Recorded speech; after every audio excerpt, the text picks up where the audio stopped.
to have Chief Jail Administrator Joel Phillips give us a program about kind of a then and now about the Sheriff's Office and how the facility works, the jail, etc., how they got to be out here and not in town. And then we'll break into groups for some tours, and they'll prompt you for questions and at appropriate times. And so, All right, thank you. All right, folks, I want to thank you for coming out and showing interest in the facility, the Marshall County Sheriff's Office, the complex, and for having us to put on the third Thursdays for the Historical Society. I got a little bit of an itinerary to keep on task, but I'll kind of start out with just to kind of give like a brief overview on how we came to this facility here in Jessup Avenue out in the county. When Sheriff Comanches was appointed sheriff in 1988, the current sheriff, or the outgoing sheriff, Bud Gonzalez, he ran the jail on South 2nd Avenue. During that time, there was millions of dollars in litigation just involving the jail facility. They were housing 36 prisoners when it was only state certified to hold 9. They were going to shut down the jail. And part of the duties of a sheriff is to have a jail, to run the county jail. So what Sheriff Comanches did, he had a committee and he began to put together a program to build a new complex. So in the meantime, this happened in 1988. In the meantime, it had been throughout the years, we've been housing prisoners, our county prisoners out of state. We would have deputies, reserve deputies, part-time transportation officers actually drive from one end of the state to the other, from border to border, east and west, just to find housing for the prisoners here. So with that, it was costing Marshall County taxpayers about $350,000 a year to house our prisoners out of our county. I think they've actually had airplanes. We would rent airplanes to get like up to Cherokee, but to Potawatomi County to house these prisoners. So, and that was all part of the jail not being in compliance. When we talk about compliance, we are regulated by the state of Iowa. It's Chapter 50. Even a lot of law enforcement officers don't understand what Chapter 50 is, but it's the state mandated rules for a jail facility. And of course, it comes with all different regulations. We are inspected once a year by the state jail inspector. We have our certain requirements we have to meet, and then we get a rating within the state. I'm happy to say that jail administrators prior to me, with the good staff, we've had excellent ratings since then. So what this committee was doing was they were putting a bond referendum to build a new jail, sheriff's office complex, a new jail. 1998 it started. It failed the first time. It was a bond referendum. I'm not exactly sure the amount that they were asking for. It ran a second time, and so far it's been the highest passage of a bond referendum in Marshall County. It passed almost 85%. It was $3.9 million, what we were awarded to build a complex here.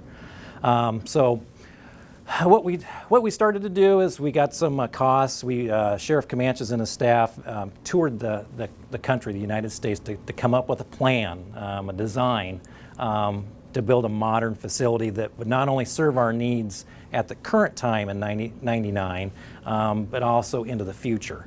We're going on our 16th year of being open. We still have agencies come to our facility to see the design, and they're actually modeled after our facility. So we're very fortunate that we had a lot of insight within the community, professionals, when we did get our facility built.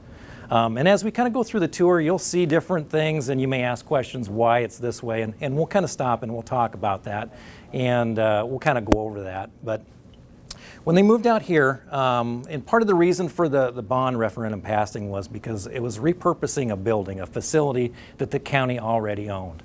I remember when I was a young child coming out to see my grandmother, my great-grandmother. She was housed out here when it was the Marshall County Care Facility. In fact, up on the 3rd floor. It was the first elevator ride I've ever taken in my life, was actually to come up here. So it was kind of neat, and then some of those memories kind of burned into my mind. But There was three buildings. The current building was built in 1963, this building right here. This building was the best one out of the three. I believe it wasn't the original building on this site that was built in, I believe, in 1870. I think that one burnt down. But off to our west, there was another administrative building. That building was beyond repair. And what they did was they demolished that building, and instead of taking the debris to the landfill, what they did was they repurposed that, and that is actually our berm for our firing range. They made a perfect backstop. They just basically moved it about 100 yards off to the northwest, and so that serves as our berm for our firing range. The second building that was in 1919 or 1917. I'm not sure exactly when that was. That was demolished in 2011. Up until then, we had the fortunate opportunity to use that for training. We had state tactical teams use that. We used it for other agencies on different responses, scenario force-on-force training. And it got to be where it became a safety and risk hazard to use that for training. So 2011, the Board of Supervisors voted to demolish that building also. And that was at a cost about $106,000, I believe. So it was quite expensive just to remove that building, which is, we planted trees over the last few years. And obviously this site, we also share, it's a 31-acre site. We share this with the Mid-Iowa Antique Power Association. You'll see a couple times a year they have events out here that they use the grounds for. It's been a great relationship, and they have their meetings up here. So we've been fortunate to have this building here. When we talk about the 1963 building, the current building we're in, it's roughly not quite 40,000 square feet with the 4 levels. There is a basement that we use for training. We won't take the tour tonight into the basement area, but there's about $50,000 worth of exercise equipment for our staff that we use. It's been purchased with drug seizures, drug money.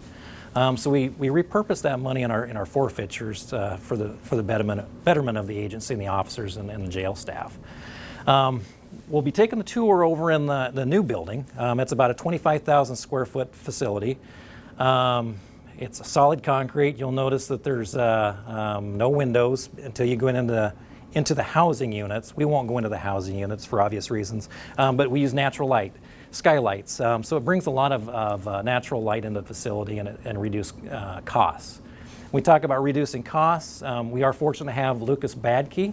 He is here. He's our Marshall County Buildings and Grounds. You can raise your hand, Lucas. Don't be shy. He's out here with the tour with us tonight. If you have any questions, feel free to ask him. Lucas has been kind of an innovator. He's currently going through the LED retrofitting of this facility. I don't know the exact number, but it's going to save the county thousands of dollars in cost and electricity by converting over to LED lighting. It's been a progress. Lucas has been really hard at it, so I want to thank him for that. When we talk about, we'll kind of go with the sheriff's office first. We talk about a police officer, a police department. The police department is basically has jurisdiction in a city or municipality. With the sheriff's office, we have several duties. We're officers of the court. We provide law enforcement duties to the citizens of the county. We also are a mandate to run the jail facility. And then we also are civil servants. We execute civil processes. So as a deputy sheriff, as a sheriff's office, we have a lot of duties. And tonight we're going to mainly talk about the jail facility. Got about a little over $6 million budget that we have dedicated to the jail facility. It's been working very well. Right now we have 28 civilian jailers that work in the jail facility. We're down a couple employees for retirements and moving on to different careers. And we have 21 spots for sworn deputies. That means they're ILEA certified. That includes the sheriff, which is elected. With the police chief, they're appointed by the mayor. With the sheriff, they're elected by the citizens of the county. It's been a little bit of a transition over the last several years from certified deputies running the jail or actually working in the jail. Law enforcement professionals have seen it's not, you just don't go around, check the doors, make sure they're locked, and count inmates. Jailer duties have been evolving quite rapidly over the last few years. I've been an administrator for 2 years now, and even in the last 2 years, it's changed quite a bit with what is being taxed of the jails in Iowa and across the United States. We're seeing a lot of mental health problems come in, which creates a whole new problem for our jail staff, and they commit crimes, and they really need the help. They need the mental health help, and we only can provide so much. We talk a little bit about the differences between a prison and a jail. In a prison, the inmates or the prisoners have been convicted in a court of law through the judicial process. They've been found guilty. In a jail, we have individuals that have been criminally charged. They're presumed innocent until found guilty, or proven innocent until proven guilty. We have some that have been sentenced, awaiting to go to prisons. So we have to treat everybody that's here as an innocent person. So that's a little bit of the difference between in a prison and a jail. When it comes to medications, we can't make an inmate take medications. It's up to them. They're basically a citizen. They're just confined in an area, so they have certain rights as an inmate of a county jail. And then we get a lot of questions on what's the average stay in a county jail. It's really hard to tell just for those reasons. By law, an individual only can be sentenced to a county jail for up to 1 year. Now we have people, for instance, we have had a gentleman here, it was the last criminal case that I worked, one of the last ones before I came into the jail division. That was in April of 2014. He just went to prison about 2 months ago. So he'd been here almost 2.5 years. And that kind of depends on where he's at in the court process as far as appeals, continuing processes. So, and there could be somebody here that comes out, spends the night, and then we won't see them again. So there's quite a variety of different people that do show up at our facility. When we talk about misdemeanors, Iowa has 3 misdemeanors: simple, serious, and aggravated. The maximum penalty for a serious misdemeanor is 30 days. Serious is up to 1 year, and aggravated misdemeanor is up to 2 years. Then we get into the felonies. Felonies are 5 years, 10, and 15, and 25, depending on the severity of the offense. At our facility, we house anybody that's been charged for criminal mischief, for a simple assault, all the way up to robbers, sexual assault, sexual deviant individuals, and then murderers. We do house murderers in our facility. When I talk a little bit about our facility, we have a maximum capacity of 182 inmates. So when you think of 182 people, that's just the inmates. You're talking the size of Haverhill, the size of Ferguson, the size of Green Mountain. So you're talking, it's literally a city confined in this area. Right now, I think our population is about 127 inmates. So we're about average for this time of year. A lot of times we see our population drop because we start to get into the holidays. And then it'll pick up after the first of the year. But generally, we run pretty well around 145 inmates. We have, like I said, 28 jailers on staff. We have minimum personnel that we run our shifts in. Typically, our ratio is 1 jailer to 20 inmates. That's kind of about what we run. So, and as you kind of go through and see a little bit how things work, you'll understand that our jailers are very they have specific duties. They're well rehearsed. They're trained through ILEA. They're certified jailers. From the date of hire, they have 1 year to be certified by the Iowa Law Enforcement Academy. And it's a 40-hour certification course, which is not nearly long enough in my mind. But we do continue the training for our jailers. They're required to do at least 20 hours for recertification every year.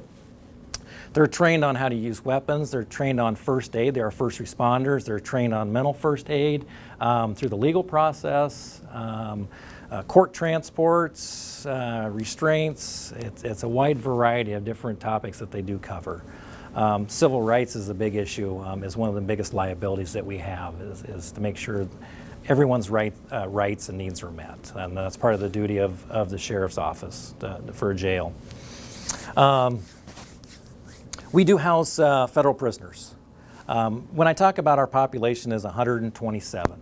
I don't know the exact number right now. I looked at it a little bit ago, but about 50 are Marshall County prisoners. Right now we're housing 60 federal prisoners. And those are federal detainees from Immigration, Customs, and Enforcement. A lot of times that we've seen across the United States that jails at times, there's a potential for revenue for the area where they're at. Right now, we do hold the federal contract at a county jail to hold federal detainees. And for us to do that, they have to meet certain criteria. It's an administrative hold. It's not a criminal offense. They've had to have been previously deported from the United States, and they've had to commit a specific offense. Generally, those are felony offenses or above. That means they've committed something that can be imprisoned up to 5 years. And that's pretty serious offense.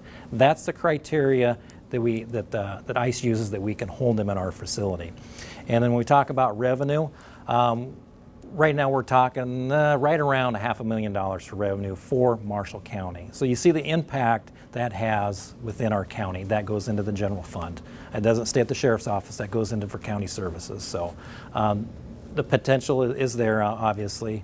But we also have to meet certain criteria at federal levels for certification. Every year we go through what we call a federal inspection. That means we have federal inspectors come in, and we have to meet guidelines, and they're very strict on those. It goes anywhere from medical, food service, procedures and policies, to grievances. When we talk about grievances, inmate disagreements, commissary telephone visitations. There's about 40 standards that we have to meet, and we have to meet them all. So with that, there's a price. So we're doing really good with that so far. When I talk about staff, we have a full-time medical director, a doctor, and we have 2 full-time nurses and 1 part-time nurse. As you'll go through the facility, you'll see that this is basically a community inside a community. We have anywhere from mail service. Jailers handle the mail. They scan the mails to make sure there's no contraband that comes through there. That we handle legal correspondence between attorneys and their defendants and their clients. We hold services for Alcoholics Anonymous, Narcotics Anonymous. We have religious ceremonies. We have batters courses for victims and the offenders. Like I said, all religious ceremonies. We have, I think, 17 different religious menus. So if someone comes in that claims a religious menu, we have to be able to provide that for them. We talk about meal service. Right now it's costing us about $2 a meal per inmate. And then it may not seem like a lot, but I think today we contract out our food service with a secondary company. They've served over 2.7 million meals since they've been here at the opening of 2000. We're running about 12,000 meals a month. So it's quite the process. And if anybody's been out here when it was a county home, the kitchen is all original. There's been some modifications, some coolers have been added, and then obviously some of the equipment has been updated. But they fix all their meals out here. All the bread is made daily from our kitchen staff. So it's good to come in the mornings and you smell fresh bread. I mean, it just makes you hungry. One of the things that they're kind of proud of, the kitchen staff, is the original wooden cutting board. That's still in place. So that's one of the last things that's original, kind of down there as far as equipment.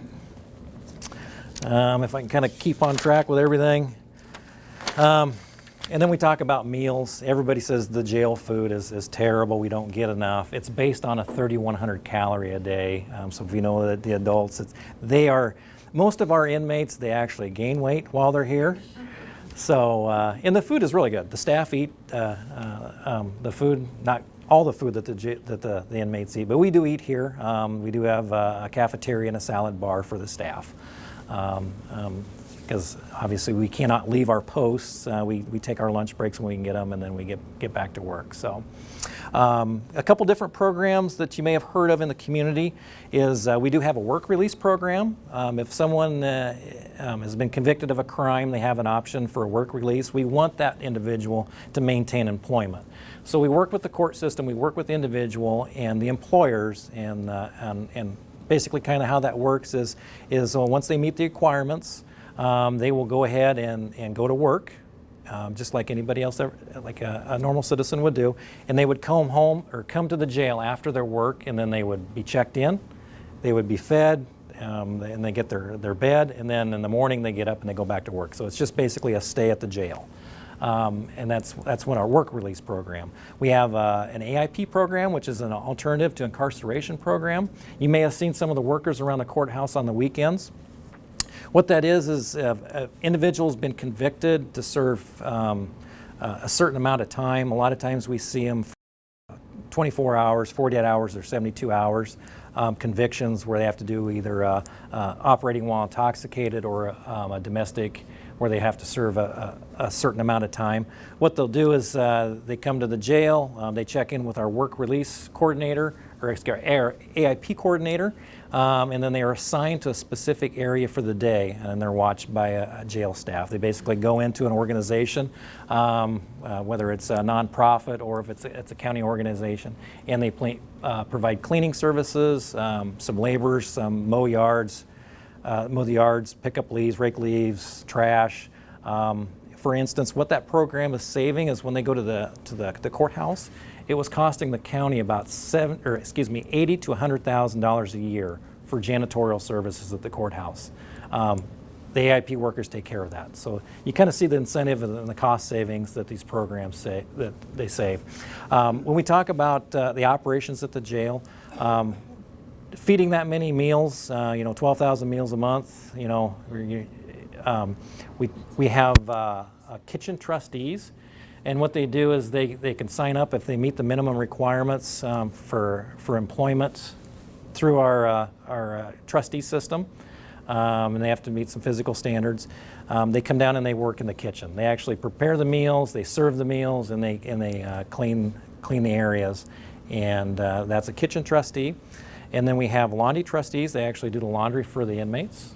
And then we have the janitorial trustees that actually clean the facility, common areas. And what they get for the incentive is they're not charged room and board. And for every day that they serve as a trustee, they get a day and a half credit off their sentence. So there is some incentive there.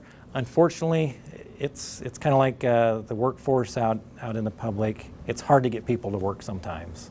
So we run into that, and those are some of the hurdles that we have to overcome. And if I can introduce you guys, we'll be going through the jail. Supervisor Window Milheiser. He is level 2 supervisors. We do not have rank in the jail. Like I talked before, we have civilian jailers. I am the only certified deputy in the jail. Wendell is almost like a lieutenant if we would have lieutenant in the jail. Same thing with Supervisor White.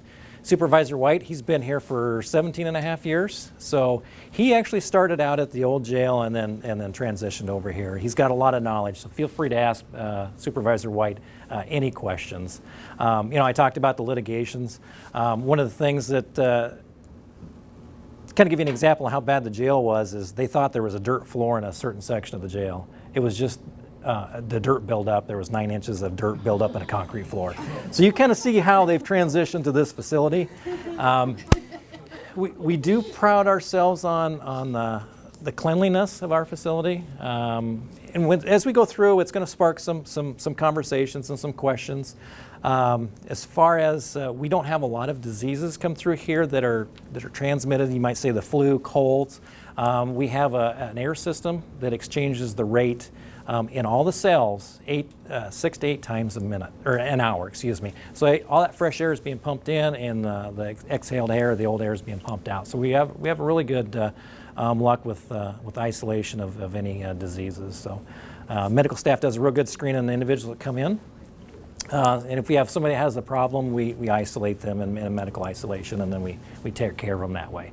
You may hear about the benefits that they receive. The inmates are taken care of very well with the dental and health care. That does come at a cost. They pay for that. A lot of people don't realize that. The problem we have on our end is getting reimbursed for that. But there's ways through the court that we use to recoup those costs. So they pay for their food, they pay for their housing, they pay for their medical costs. So everything here, a lot of people may think that it's free when they come to jail. It's not free when you come to jail. We charge our county inmates $30 a day. Anybody that comes to jail, it's $30 a day. So it's not a Hilton, but they are taken care of very well, I must say. Dan?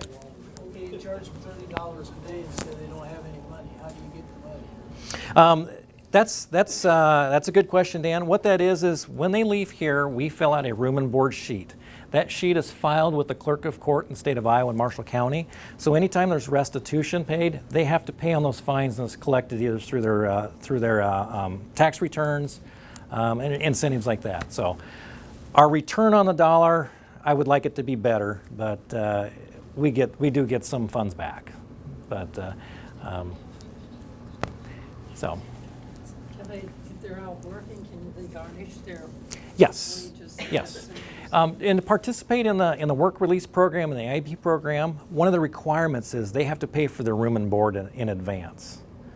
So we have their room and board before they even are even approved for that. So anybody that does the work release, they are paid. So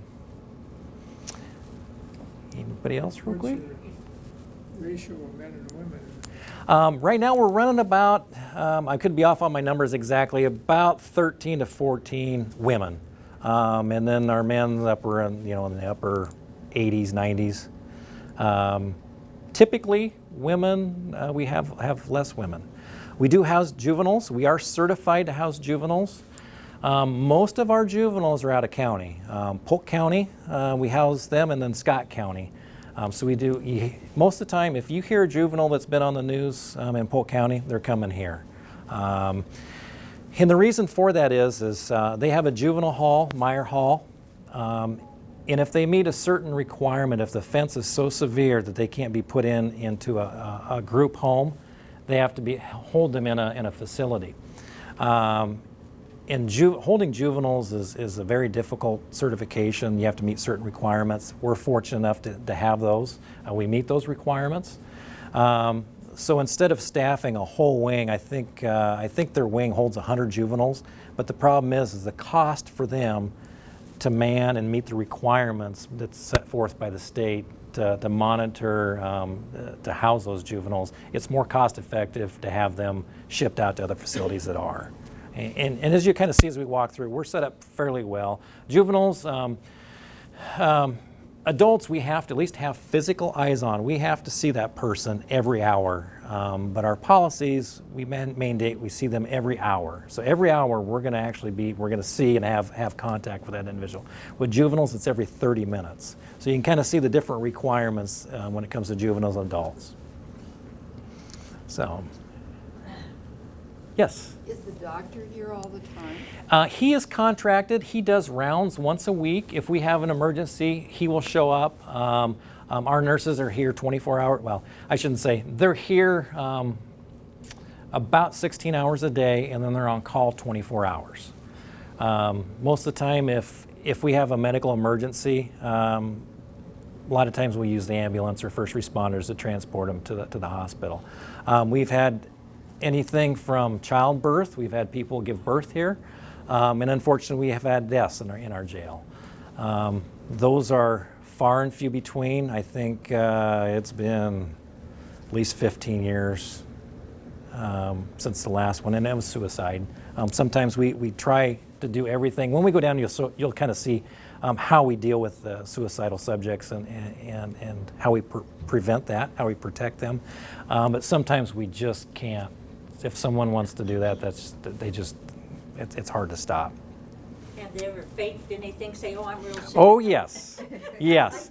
Radonna Bracey, she's our senior nurse. She's been in the corrections health care for quite a while. there's a big difference between correctional health care and health care for citizens. Our other nurse, Stacy Bacchus, she's been here for about 2 years.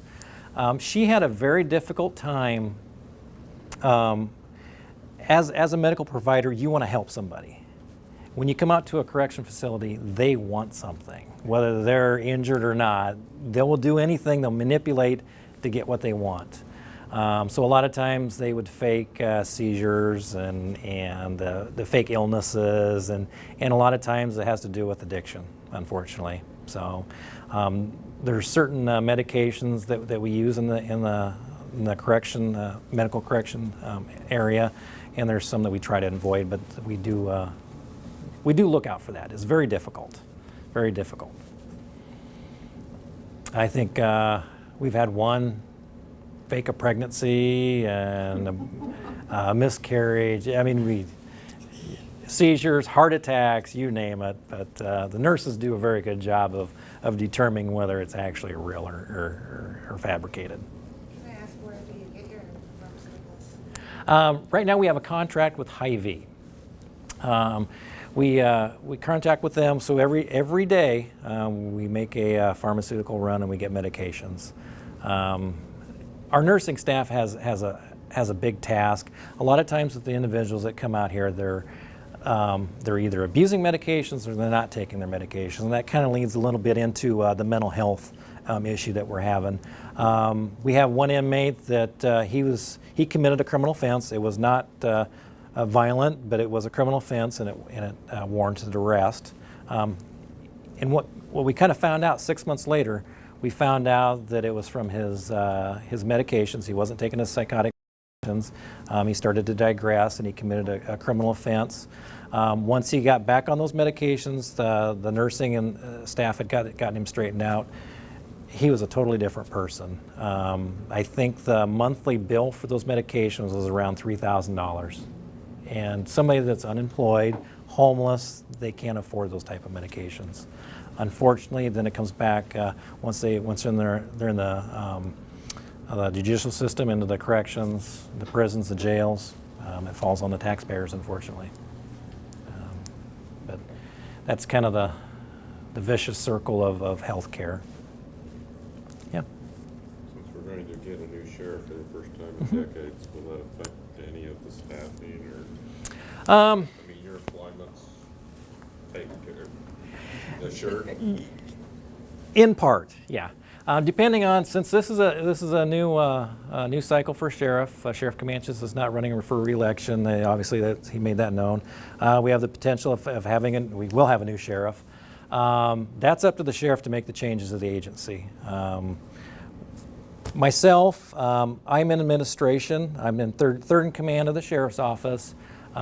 If he doesn't want me as a chief jail inspector, I'm not a chief jail inspector. However, we are civil service deputies. We are protected in the civil service, so there's certain areas that he can move us. With the jail staff, that is a union organization through a bargaining unit agreement, so they are protected. Except for Pat and Wendell, they are administration. They moved over to salary.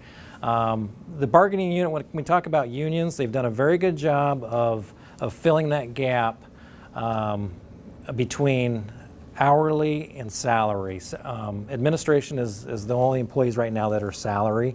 It's very difficult to have someone that's qualified to move up into administration, just for the mere fact that I think Wendell probably took a pay cut the amount of hours that he puts in. He gets paid salary. He's required to work 40 hours a week. I know Wendell works at least 50 to 60 guaranteed, and the same with Supervisor White and myself. If we don't do it, it doesn't get done. So we realize that there is a service here. We work for the public, the citizens of Marshall County. So we're very fortunate to have a good, dedicated staff to make sure those services get taken care of. So. Yeah, it could be a whole new ball game. He can come in and do different policies and procedures. We talk about housing federal inmates. The new sheriff may not want to do that. It's his budget, so he will spend it how he sees fit. But. So, on those same lines, is there, any input from the staff on what the sheriff would? Yes. A lot of times, obviously we hadn't had a change in sheriff in 30 years, almost 30 years. But from my experiences, a lot of times the incoming sheriff will rely on the staff that's present to kind of get an overview, especially if it's a sheriff that's been detached. We all know that Randy Price is running against Steve Hoffman.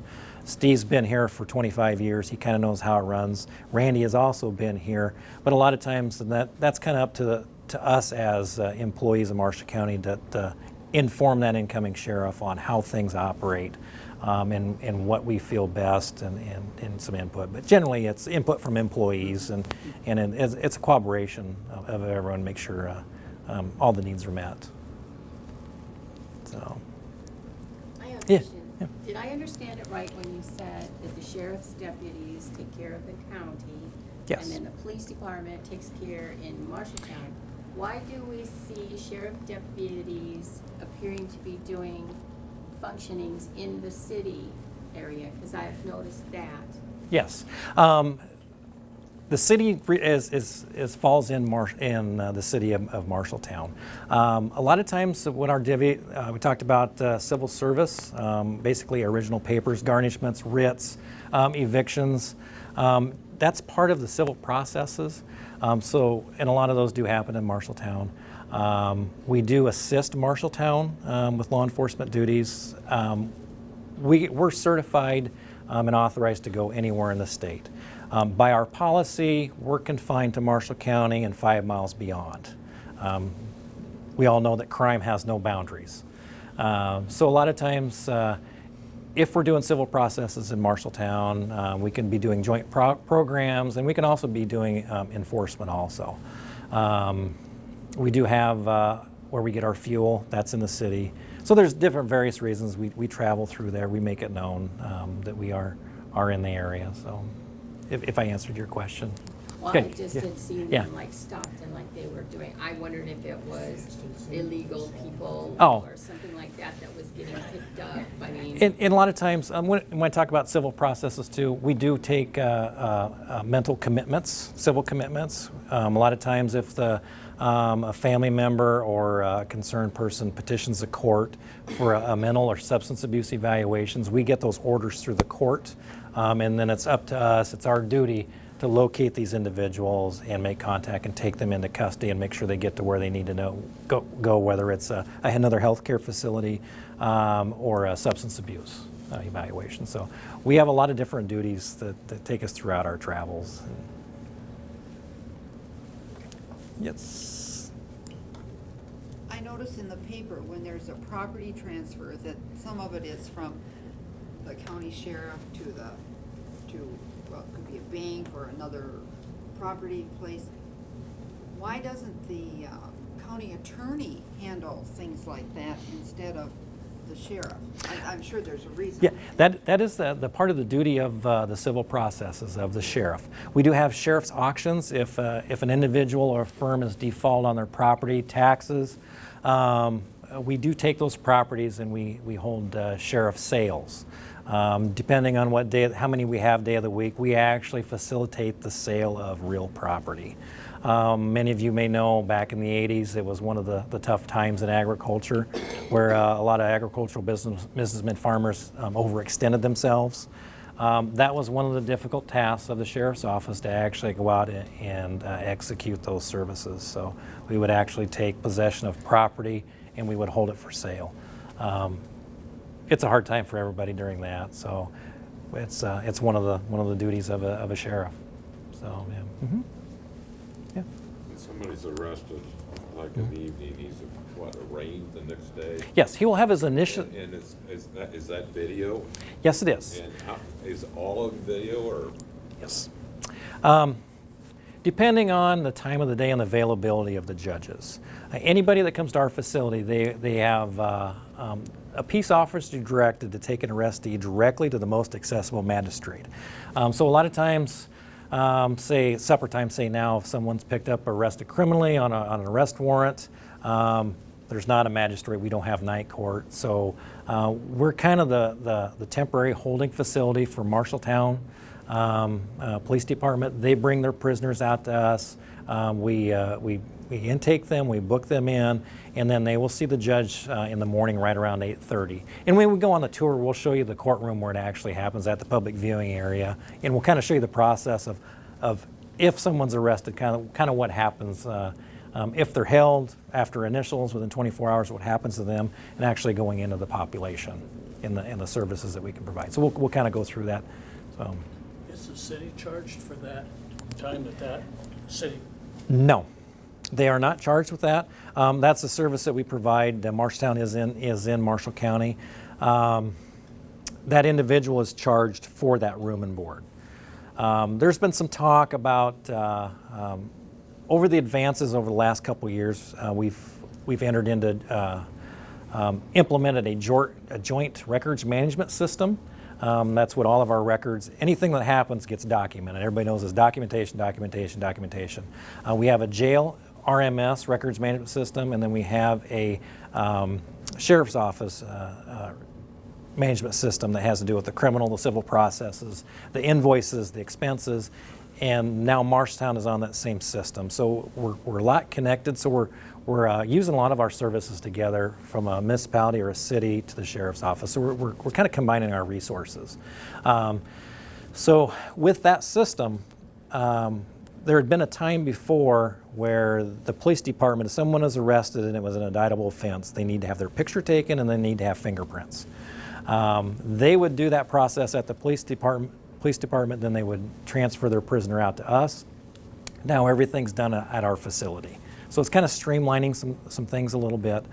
And then when we go down the booking area, you'll kind of see some of the technology, almost like the CSI effect, some of the equipment that we have and how it's helping solve crimes, not starting at the jail level, the intake level. So.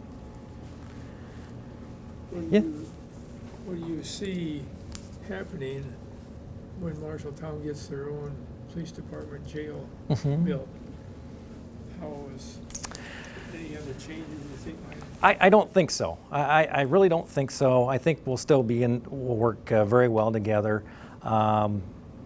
If you haven't toured the police department, they really need it. They really need it great. It was, every time I go in there, either they're repairing the pipes or electrical wiring, and that's part of the reason why Kim Elder with the Emergency Management Agency is out here. She was in the basement, and frankly, she got tired of the sewer backing up and flooding her office. So as we kind of come into a joint agreement that Kim would move out here to the sheriff's office. She's down at the end of the hall. It was actually a great fit. She's in the center of the county, so whenever emergency strikes, she can be deployed. She's got trailers more centrally. As far as communications, our building has the towers on top of it for the emergency, the ham radio operators. They have an antenna out here. So to answer your question, I don't think it's going to affect the services any differently. I'm not sure. They moved out here, they might keep a few in there. I think the cost for them to have a temporary, even a temporary holding facility is quite a cost. Say West Des Moines, they are certified temporary holding facilities. So if their officer arrests somebody out on the street, they can take them to the police department and they can hold them there for 24 hours. Now, part of that requirement is all of their officers have to be jailer certified. That means they have to all go through the 40-hour certification. They have to do their 20 hours a year, yearly, to keep up on a jailer certification. And the facility has to meet state requirements. It has to be inspected as a regular facility. I don't think that cost would, as close as we are, I don't think they would go down that avenue, that approach to having a temporary holding facility. They may have a cell in there for a combative person, maybe. I'm not sure of the design and how that is, but they have to meet the same requirements as we would have. It would almost be, in my opinion, very difficult to meet those financial obligations for a smaller agency. So, yeah. Does Polk County still send a lot of their general population up here, or are they able to? I know they built a new jail and they stopped sending them, but is their jail full and they're sending it back? Their jail is, it's not full. Right now, we're only holding the juveniles, and it was more or less a financial burden on Polk County. Like right now, I think we only have one Polk County juvenile. So for them to staff a 100-bed wing, it's basically a wing of the jail. For them to staff that for one juvenile, it's more cost efficient for them to pay someone else to watch that juvenile. When the new building was originally built, it was sort of an income producing. Yes, yes, it was. I don't know whether it is now. As soon as they got that new jail built, that kind of dropped off pretty dramatically. I was one of the deputies that would make the transportation run for that, and it was quite a bit. And that revenue, we do house for other counties.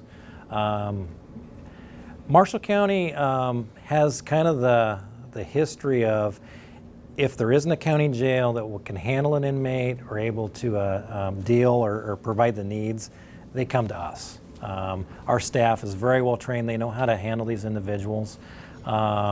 So if there is a problem inmate, they do come to us. And of course, there's a cost with that.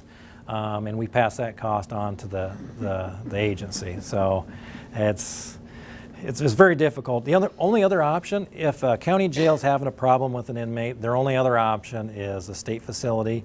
And you're talking at least, I think the last bid was $150 a day to house that individual. If they're a problem inmate, we charge $70 a day.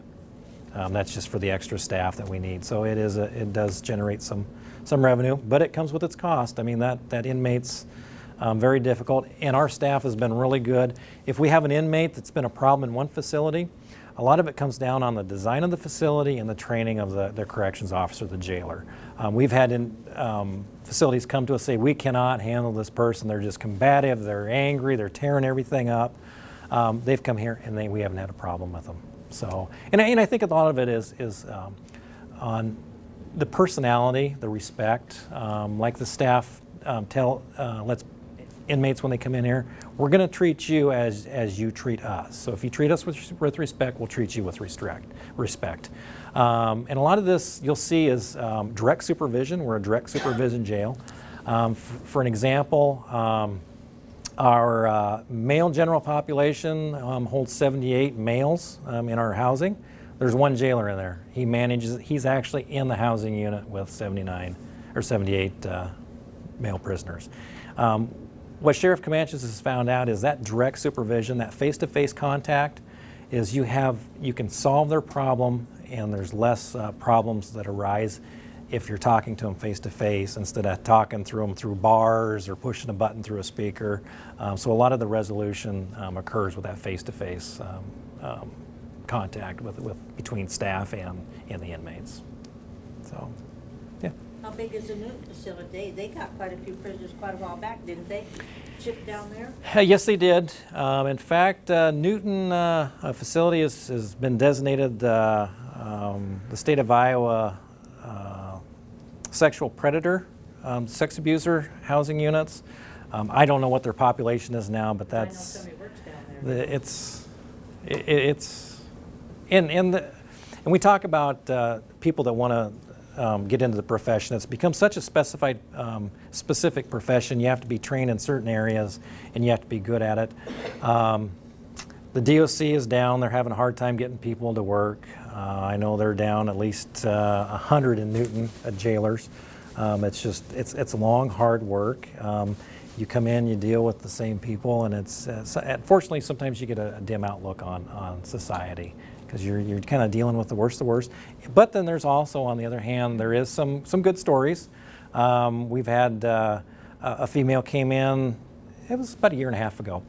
She was pregnant, didn't have any prenatal care, and we actually had 3 jailers deliver the baby. And then what we do is we have to facilitate along with DHS and other family members the care of that child, because obviously we can have a child in the facility. And one of the jailers that delivered the baby actually gets a Christmas card from the foster family. The baby ended up getting adopted, so it does have its good stories. And we're in the community. We're out in the shopping centers, out in the public. We are approached by people that have been here, we ask them how they're doing. They let us know, and they come up and they thank us. You know, that kind of comes down to with the staff and how they treat the inmates. You know, well, you may be taking care of one person in the jail one day, but yet you may be talking with them out on the street the next. So I think it's a lot of that respect that goes back and forth. So it's kind of a two-way street. So you talk about the papers that you deal with the prisoners. Well, what about voting? And can they vote unless they're convicted, actually? If they are a convicted felon, they are prohibited to vote. Their voting rights will have to be petitioned, granted a pardon by the governor. But you have a lot of people who are not convicted. That is correct. Yep, and they can. We have them available to do absentee ballots if they wish to do that. So if they want to vote, they can vote. They just have to request So an they're all absentee. informed about that. Yes. Yep. Really enough so they can Yep. How much time do you spend in court? Not necessarily you, but yeah. We have court every day. A lot of times we try and limit the transportation with the ICN, the video visitation. We're working with the judicial system to kind of cut back on the transportation. Depending on the certain type of a hearing, bond reviews, we try and get them taken care of out here. That means if someone has been mandated to post a bond, every 10 days they have a bond review. And a lot of times that's handled between the defense attorneys, and it's through the television, through video court. Really, the only time is if it's a suppression hearing, if it's any actual hearing in front of a judge or a jury. Those are about the only times that we're actually in court. Unless the judge wants to speak with the defendant, he'll order us to transport him in and stuff like that. But arraignments, sentencing, guilty pleas, those have to be done in person. Those are mandated by the Iowa Code. They have to physically be present when stuff like that's happening. So typically Mondays and Fridays are our busy days with court. You know, usually from the weekend and trying to get things wrapped up from the week before the weekend. So trials, they can last, you know, depending on the type of it, anywhere from 30 days. It may last a day. So it just kind of depends on the offense and the attorneys. Yeah. Would it make sense to build a courthouse, or actual court room out here? That you could have regular court? We're kind of at the mercy of the judicial system. We're in the 2nd Judicial District. That's kind of up to the state of Iowa and the chief judge. He mandates a lot of that. To kind of give everyone a heads up, we're going to be hearing a lot about courthouse security. The state's mandated that all counties make improvements to their courthouses to provide security. We obviously know the tragedies around the United States, and unfortunately there's some things that happen here in Iowa. So we're working with the judges, the county attorneys, and then buildings and grounds. I mean, that's a big task for Lucas. Information technologies, a lot of technology needs to be put into these decisions. The Historical Society, you know, the courthouse is a very historic building. So it's going to take a lot of work with a lot of different organizations and agencies to maintain that service. When we talk about the courthouse, typically 3rd and 5th floors are for court proceedings. 1st, 2nd, and 3rd is for the public. It's your courthouse as citizens. We have to kind of balance within the community security and access to the public. So that's one thing that's a balancing act. And that's up to the Board of Supervisors, Buildings and Grounds, the Sheriff's Office, county attorneys, and a lot of different organizations. So. Are we good for now? When we go up into the control center, we call it the control room. And if anybody has any disabilities or physical ailments that they cannot make it up, it's kind of a small winding staircase. So we'll have to walk some steps on that part. Just let us know, and we can make those arrangements. What that is our control officer. Once we get up there, I'll ask that you guys kind of be quiet, and if we can talk down the hall a little bit. That one person runs this whole facility. We have one person that can run everything. And once you get up there, you'll see the skill that it takes to do that. I do not touch the control board because once you'll see it and you'll understand. So that control person monitors. Lucas, how many cameras we have at this facility roughly? We just upgraded to 84. So they got to watch 84 cameras. And staff, movement, trustees, they got a lot. Answer the phone, answer the radio. And then run the records management system to our population. You'll see what it takes to be a control officer. It's a lot. Anything else, Pat, that I'm missing? Oh, if anybody is claustrophobic, you're going to get disorientated. You'll get turned around. If anybody is disorientated, feels ill, lightheaded, let one of us know. We'll take you out into a more of an area where it's not quite as confined. We have had some individuals that have taken the tour that they hear the door slamming that's concrete. They're overwhelmed and they need fresh air. We'll get you guys there if that's what it takes. So it's actually. Take my purse and go to the car. It will be enjoyable, trust me.